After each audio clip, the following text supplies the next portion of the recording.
tip of the night, stand up for what you know is right.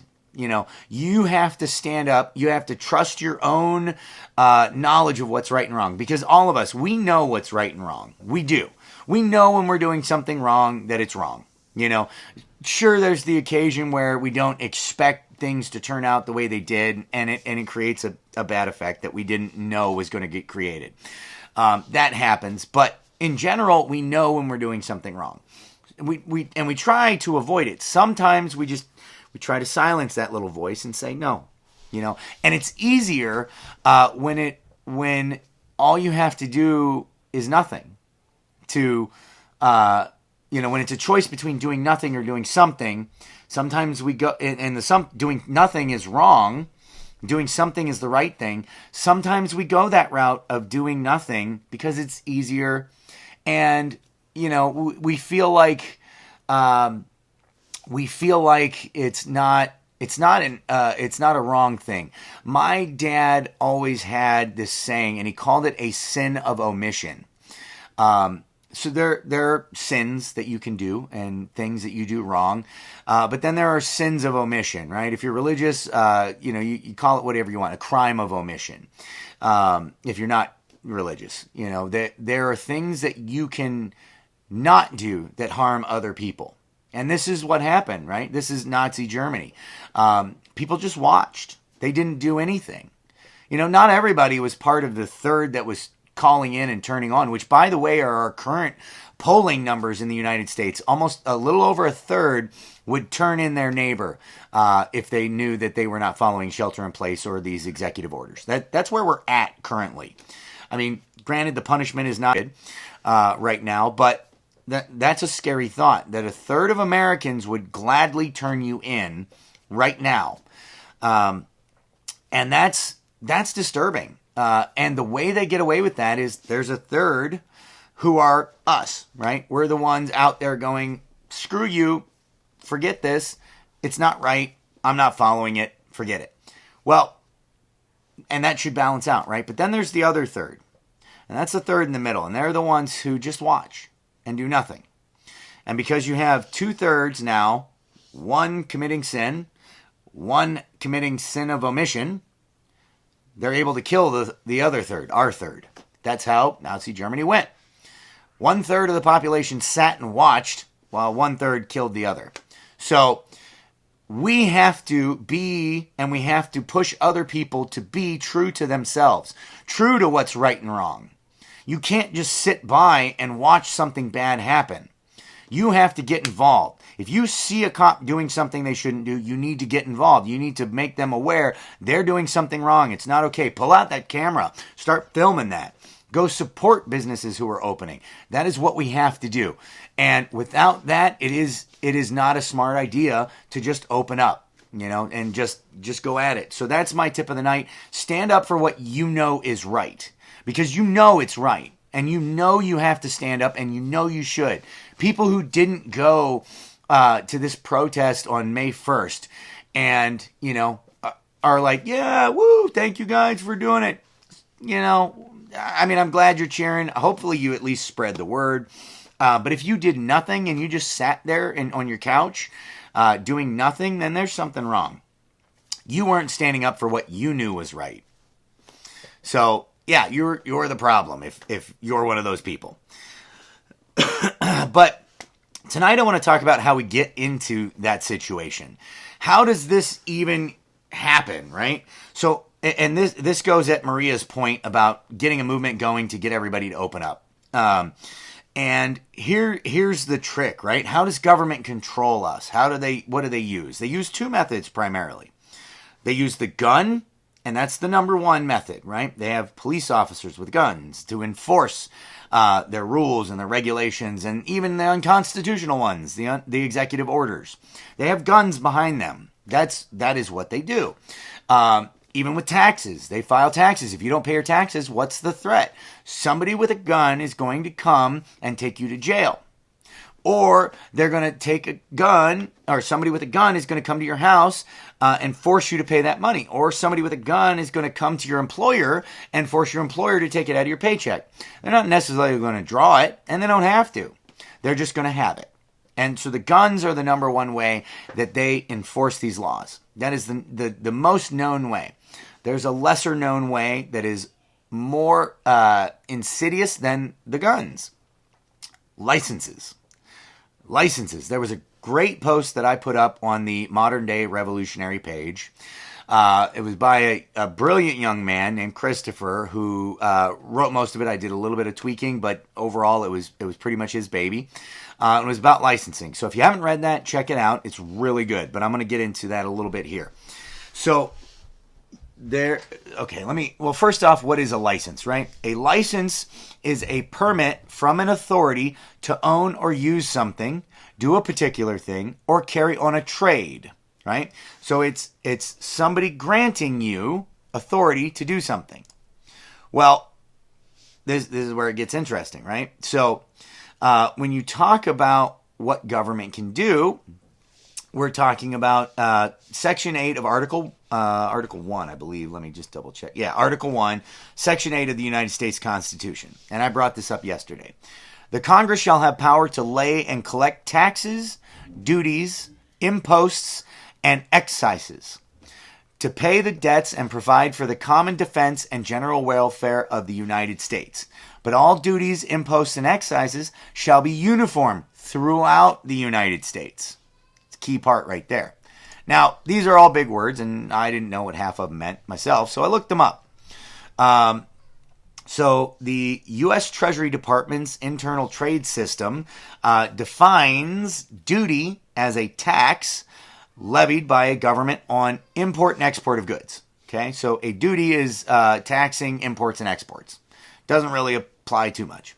Imposts are a tax, especially in import duty. So again, it's things coming in. Imposts are taxes on imports. An excise tax is a tax on the manufacture, sale, or consumption of goods, or upon licenses to pursue certain occupations, or upon corporate privileges. So this is where we get into licenses, right? So the government can do this, but they have to do it fairly across the board. They can't do it to just one population. Now, interesting thing. So a couple U.S. Supreme Court cases here. One of them is Murdoch v. Pennsylvania, and this is what they found. This was a religious argument where they basically were trying to license churches, saying that a church had to have a license, and that they were violating. I believe it was Jehovah's Witnesses. They were violating law because they were charging for materials like a Jehovah's Witness book, that type of thing. So, and what they found in this case was that no state shall convert a liberty into a license and charge a fee therefor. And this was like back in the 1940s. So, but that's what they found. The Supreme Court found no state shall convert a liberty into a license and charge a fee therefor. Right? And then further in Shuttlesworth v. City of Birmingham, Alabama, if the state converts a right, liberty, into a privilege, the citizen can ignore the license and fee and engage in the right, liberty with impunity. Okay? So, how does that all kind of relate? Like, basically they said that they can't put a license on your liberties. Well, let's talk about Second Amendment. That's the most clear one, right? A gun license is a license on your authority. Particular to Illinois, a FOID card is a license. It violates that Supreme Court decision. It violates the United States Constitution. But what do they get to do? Once they have you licensed with it, now they can say, if you have a medical marijuana license, right, another license, that voids your FOID card. You can't have it. Once they say you have to wear a mask, guess what? That voids your ability to have a gun. You are not allowed per law to wear a mask and have a gun at the same time. Now, that law is unconstitutional as well, but the license is the key here. That's how they track and control, right? This is how they make money off of it and say who can and who can't. So, you're getting licensed for your right. You're having to pay a tax for your right to own a gun. Your United States citizen, unalienable right to own a gun. Okay? So that's one of the key things here. Now, you want to own a business. Okay. You have to have a business license. Huh. Well, doesn't my business fall under pursuit of happiness? Like, aren't I just allowed to have a business, to sell goods? Like, isn't that like a basic right to sell something that I made to you? Like, isn't that a basic right? Why do I have to get a license for that?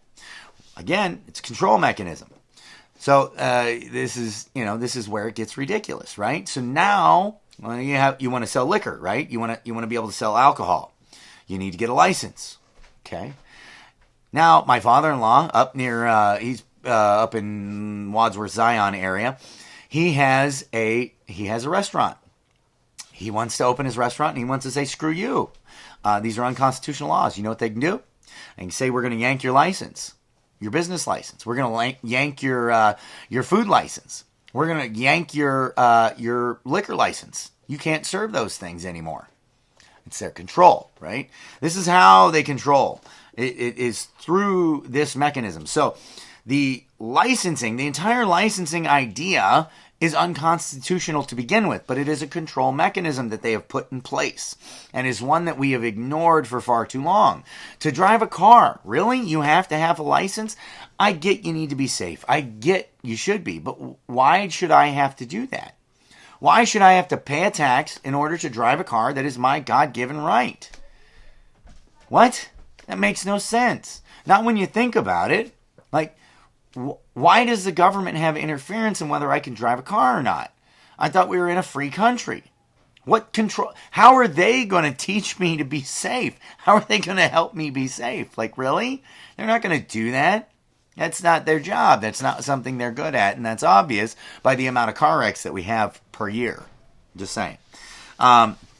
So here and here's where this goes, guys. When we allow any unconstitutional compromise, because this is their trick. When we allow any unconstitutional compromise or exception, it weakens the whole thing, right? We have allowed too many weaknesses, too many holes poked in the dam. Now the whole thing's ready to collapse. We don't just have a couple of holes squirting out some water. Now the whole damn thing's ready to come down. And that's where we're at. That's where we came to.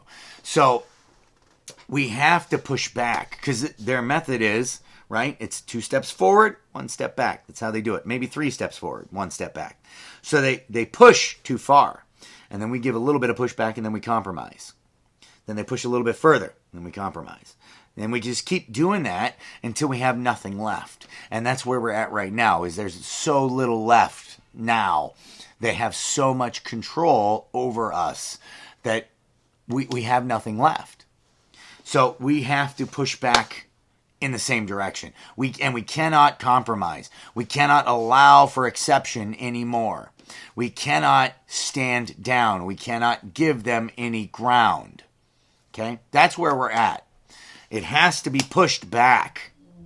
We have to restore the Constitution.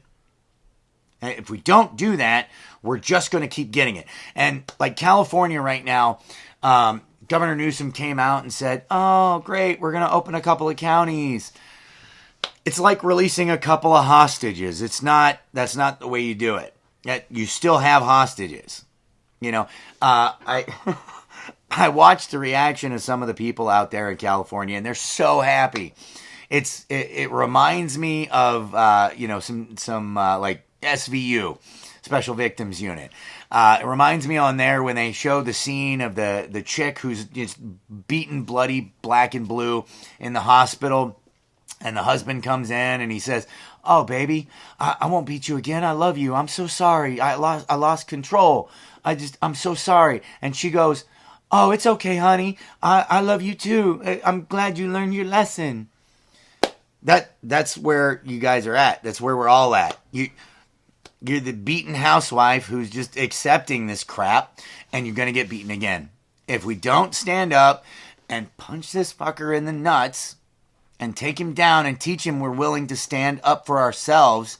I'm not saying, go the extreme that some of these some of these broads do and shoot him or kill him now at this point, But you can maintain that relationship if you're on equal footing. If he realizes you're willing to take a frying pan to the back of his skull or pull a Lorena Bobbitt, guess what?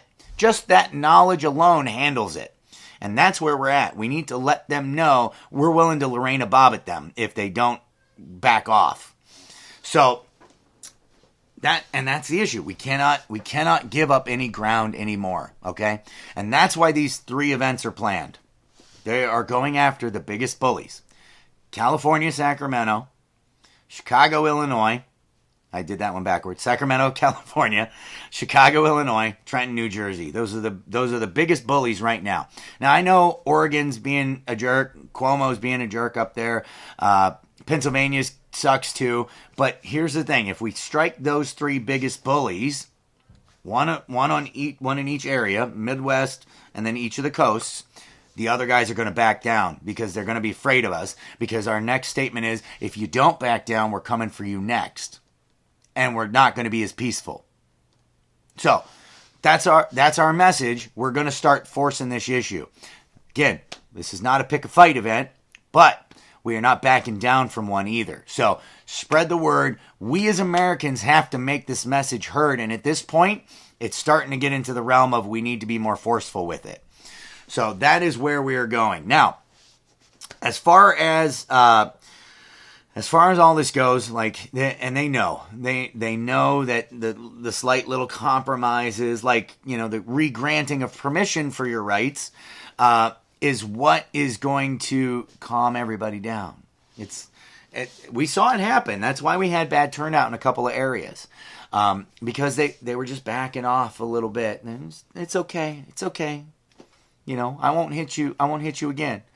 It's going to happen. And they're already talking about that this is going to happen again come fall, and it might be worse. It might be a different strain. It might be coupled with the flu, and that would be horrible. Unless you want to be back here in the fall, you need to stand up now. You need to show up. You need to bring your friends. You need to get everybody here. Okay? If you don't want to be at this point again with total shutdown and lockdown in the fall, we have to get the message across now. This is the time to do it. They're not taking full-on military measures. If we don't do it now, fall is going to be harder, because fall they're going to know that we're a bunch of bitches and they can do whatever they want. And they can come in with police. They can call in National Guard. They can do that stuff, and we're just going to lay down and take it. So we stand up now, or we don't get the chance again. So Memorial Day, I don't care where you're at. You're in Indiana, you're in Iowa, get your butt over here. In Wisconsin, get your butt over here. We're doing this in Chicago. And it will send a message to Wisconsin. It'll send a message to Indiana. It'll send a message to Iowa. Because here's the thing. We need to have each other's backs. We have to have each other's backs, because you know what? Wisconsin doesn't back off, or Iowa or Indiana doesn't. We go there next, and I'm coming to you. I'll get my ass right over there to Iowa or Indiana or Missouri or Kansas or Tennessee, wherever we need to go. I'm there. We need to hit it hard in these 3 spots and bond, come together and lock arms, and we're not giving up an inch. So that's my message, and I'm going to turn it over to Q&A. Let's see what we got. All right.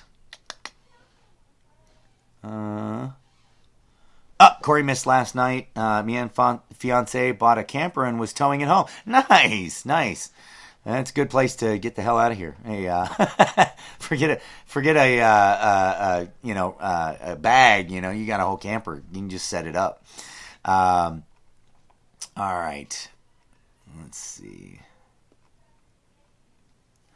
Where was I? I caught a couple of these at the beginning. Pamela Murphy, a salon opened here in Minneapolis, St. Paul, and police shut them down. Exactly my point.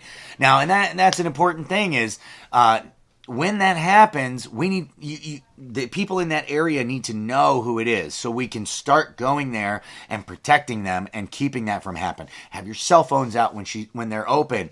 Have guards out there, armed guards out there, standing in front like they did in Texas.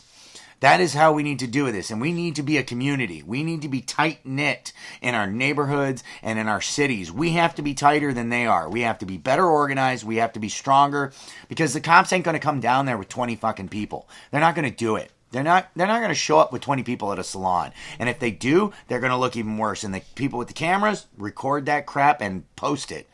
Let's see. Maria, Elena, if we make the movement big enough and we all go out, they won't have enough police to shut us down. No, but that's the thing. They shut us down one at a time. They don't need to shut us all down at the same time. If you're all separated in different businesses, they just go after one, after the other, after the other. And actually, they do the same tactic. They just scare one or two of them, and then the rest shut down again. And there's no fight. So, yeah, the people standing up right now, but again, Maria says, strengthen numbers like at the end of V for Vendetta. It will take a majority. It will, but it'll take a majority together, because in V for Vendetta, they didn't just open up their houses. They opened up together in one place and went and showed force and walked right through.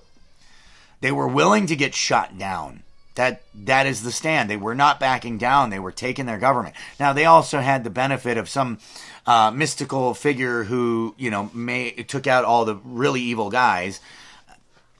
I don't know whether we got that or not, but I'm not betting on it. So, Sierra Stompum, Pam, that is absolutely downright unconstitutional. It's sad, and it's time to take our country back. And she's talking in regards to the salon owner in Minneapolis. Yeah. Jody K. Dean, is there a lawyer in the House that can speak to suing any county or local government that shuts down your business? There is. There's a law firm. Hold on here. Let me just pull it up. I think I have it. They're out of Texas, and they're actually some good guys. They've been doing a lot of these things, and they can cover pretty much anywhere in the U.S. There we go. It's Woodfill, Wood, W-O-O-D, F-I-L-L, law firm. They're out of Houston, Texas. Definitely contact them.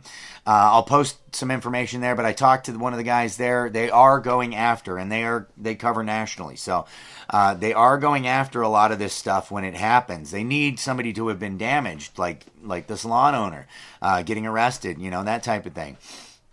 They're getting a lot of work right now. So there's also an Illinois firm that was doing something here in Illinois as far as class action lawsuits. I'll have to look that one up. I know I have them somewhere. There's a group. I'll post a link to that.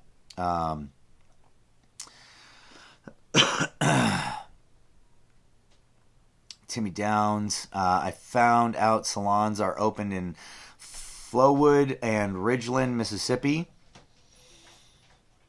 So today I was on the phone all day. The governor's office told me if the mayor was fine with it, open the governor's office.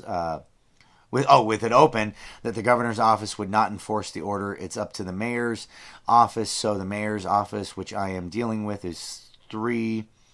They said get that in writing back to governor's office, which said they can't do that.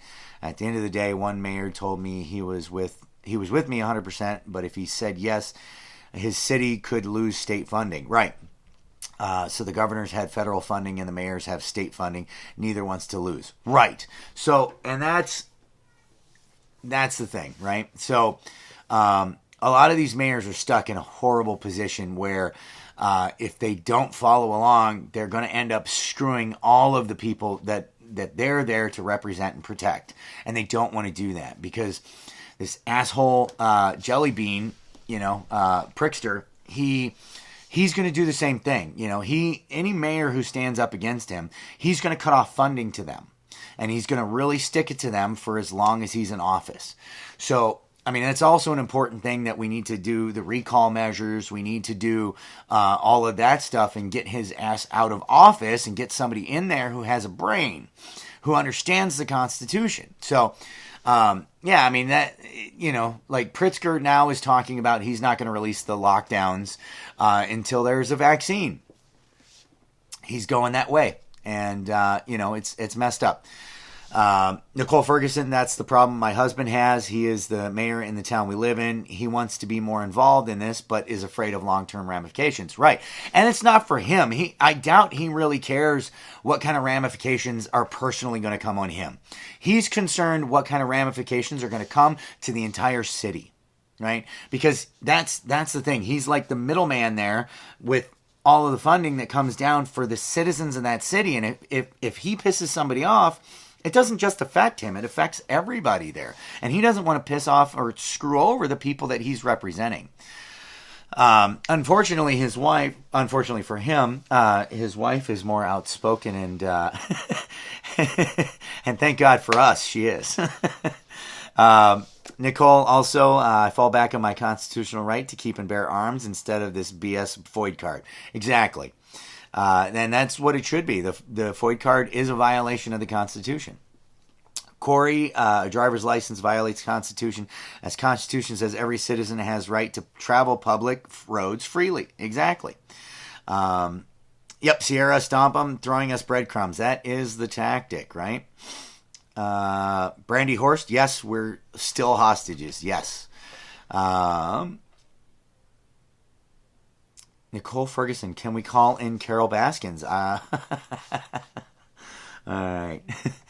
Sierra Stompum, it's time to fight back, especially in PA. The wolf and his hand puppet Secretary of State are way out of line. The crooks. Yeah, exactly. And I think, honestly, if we take a stand in New Jersey, and a good, strong, forceful stand, everybody else is going to back off. Because they're going to know we're coming after them next if they don't. And they need to fear the people again. Government has to fear the people. It shouldn't be the people fear the government. We have to make them afraid of us. Jenna Lee, yep, I'm going to have to listen to this from the beginning. Please do. Monica Squires, Newsom need to sit back and hush, and we the people will handle things. Exactly. That is how this is supposed to be. It is supposed to be us. Let's see. Sierra Stompum plus the masks in and of themselves are just another big ploy to attempt to divide and conquer us all. It is. And, it's fear-mongering. That's all it is. Justin, give no ground, don't back down. I'll be in Sacramento. Awesome, man. Sierra will be in New Jersey. Brandy, 100% we are Americans, not just Pennsylvanians, New Yorkers, Illinoisans, etc. We are the United States, so let's freaking act like it. Absolutely.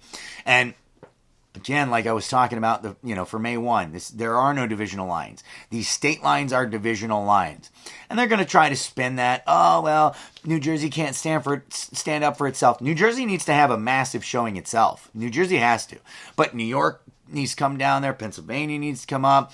All of these groups need to come together on this one place and show that we are American citizens. New Jersey needs to show the strongest. But we're there. We need to show that we're there to support them. And that is how it has to be. It needs to be that way.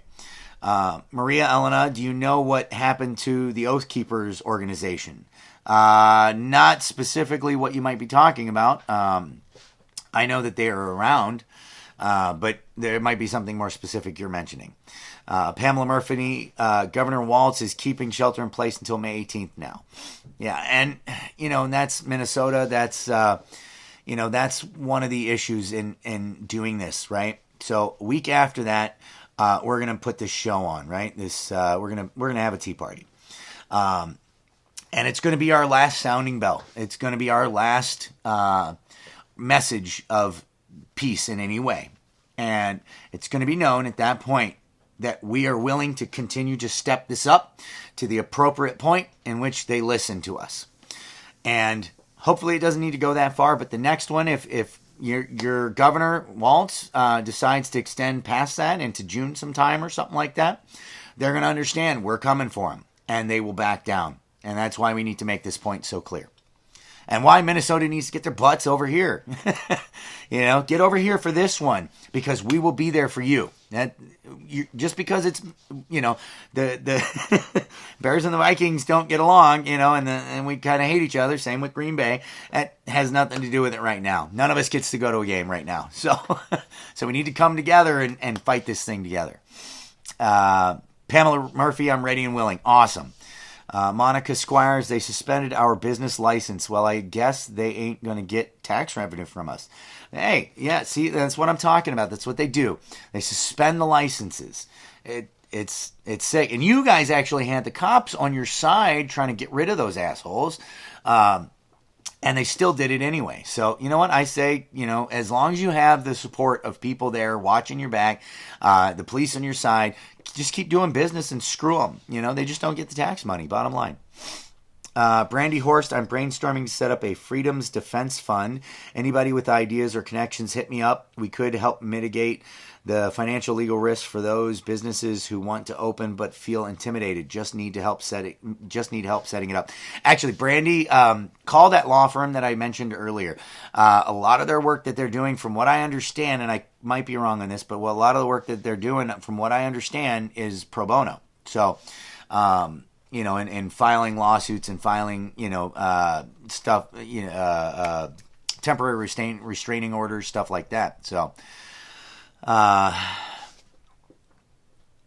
let's see. Michael, should we talk to them in PA? Are they cheaper? Like I said, I think some of the stuff that they're doing is pro bono. So yes, everywhere. They cover everywhere. So we really should. There's a good one. Monica, Center for American Liberty is another group that can help with lawsuits. Yes. Nicole, I love you. Let's see. Justin, the point is to get as many Americans from the surrounding states to the events to show overwhelming force in numbers. Yes. Pamela Murphy, the stimulus checks weren't from the government. They were giving us our money back. No, actually, they were not. That is a misconception. They were not giving you your money back. They were loaning you money from the future, which they will tax. So you will pay you will pay that money back plus interest because it was a loan. It wasn't your money coming back. It was a loan. They spent your money already. They weren't giving it back. They took a loan from the Fed and then paid us with that. So they owe interest to the Fed. So now we owe that interest to the Fed. So yeah, you're going to pay that back plus some. So just so we're all clear on that. Just haven't heard a lot from that group. Gotcha. That's one of the groups we're reaching out to is the Oath Keepers, because those are target guys, the VFW, veterans groups, ex-military, ex-police groups, any of that, biker groups, the ABATE, what is that, American Bikers,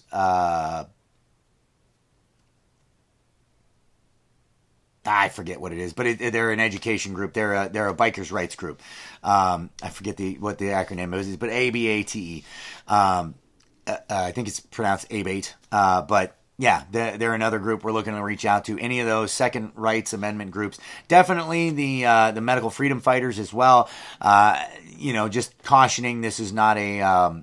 This has a potential for violence like it did in Sacramento. So we want people to be aware of that and not just, think this is going to be like Woodstock where you're all just hanging out and having a good time.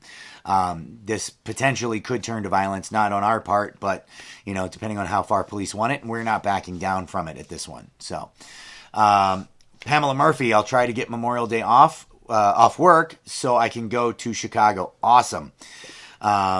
And Nicole Ferguson, good message. I'll be sharing. Thank you. Thank you so much. Yes, share this. Normally what I've been doing with these videos is breaking them apart because I do the live where I talk about a little bit of everything. That lasts a little bit longer. But then I upload that to YouTube, put the link on for that one right away. And then normally I'll upload the next day, split up some of the topics. So, with nothing about, any protests or tea parties or anything like that. So that way that stuff can be shared also just to educate, like the licensing issue I was talking about. So just so you can keep pumping out the word and keep going with that. Aaron Mish, I wish the police would turn on these governors. So do I. Actually, that is what I would love to see at this event. I would love to see police on their own, citizens arrest these governors. I would love to see that. Doubt that's going to happen. And this is a potential for the future. We may have to just do that ourselves. Not this event. That's the next one. Flag Day. Anyway, good night, guys. I don't have anything to wrap up the evening with. Just share the word, get the message out. Be prepared to travel on Memorial Day. We're going to have one hell of a tea party. All right, guys. Good night.